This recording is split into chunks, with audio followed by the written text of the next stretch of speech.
നമസ്കാരം. പ്രധാന വാർത്തകളിലേക്ക്. നമ്മുടെ നാടിനെ വലിയ വിപത്തിലേക്ക് നയിച്ചുകൊണ്ടിരിക്കുന്ന, നമ്മുടെ നാടിന്റെ മനസ്സമാധാനം കെടുത്തിക്കൊണ്ടിരിക്കുന്ന പൗരത്വ ഭേദഗതി ബില്ലിനെ കുറിച്ചാണ് ഇപ്പോൾ സ്റ്റുഡിയോയിൽ നമ്മൾ ചർച്ച ചെയ്യുന്നത്. ഇതിനെക്കുറിച്ച് സംസാരിക്കാൻ ഫിലിപ്പീൻസ് താരം മർക്കിട്ടോ മറിയ ഇപ്പോൾ ലൈനിലുണ്ട്. മർക്കിട്ടോ മറിയ, പൗരത്വ ഭേദഗതി ബില്ലിനെ കുറിച്ച് താങ്കൾക്ക് എന്താണ് പറയാനുള്ളത്?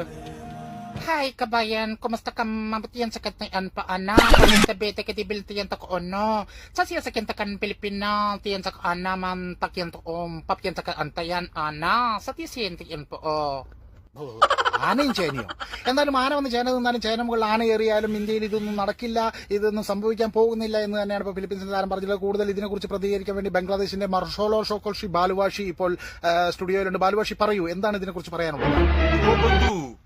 O pakaso pauratwa bhedagati billo shuniki akaso de loko suko tekasara ko loko shuniki o Bangladesh dakasa loko taseko takasa kalo pakata loko shigini. വളരെ സന്തോഷം. പശയിൽ ദോഷം മുക്കി തിന്നാൽ ആശ തീരില്ല. അതായത് കംപ്ലീറ്റ് പശയുമായിട്ടാണ് ഇപ്പോൾ നമ്മുടെ ദേശീയ ഇവിടെ എത്തിയിരിക്കുന്നത്. ഇന്ത്യയിൽ പശ ഒഴിക്കരുത് എന്നാണ് ഇപ്പോൾ അദ്ദേഹം പറഞ്ഞിട്ടുള്ളത്. വളരെ സന്തോഷം. പൗരത്വ ഭേദഗതി ബില്ലിനെ കുറിച്ച് ഇനി നമ്മളോട് പ്രതികരിക്കുന്നത് ശ്രീലങ്കയുടെ മർഖാലുവിലെ രേണുക മഗലിംഗയാണ്. രേണുക മഗലിംഗ, എന്താണ് പൗരത്വ ഭേദഗതി ബില്ലിനെ കുറിച്ച് താങ്കൾക്ക് പറയാനുള്ളത്? Me? Kuya gila na dapat pada gila singila kata kana mayade.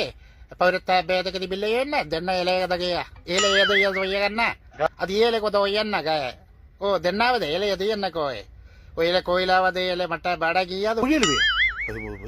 എന്തായാലും കോഴിയലുവ എണ്ണയിൽ മുക്കി തിന്നാലും ഇന്ത്യയിൽ ഇങ്ങനെയുള്ള കാര്യങ്ങളൊന്നും പാടില്ല. ഒരൊറ്റ ജനത, ഒരേ ഒരു ഇന്ത്യ എന്നുള്ളത് മനസ്സിലാക്കി എല്ലാവരും ഒത്തൊരുമിച്ച് പോകണമെന്ന് തന്നെയാണ് ഇപ്പോൾ ശ്രീലങ്കയുടെ ഈ രാജകുമാരി പറഞ്ഞിട്ടുള്ളത്.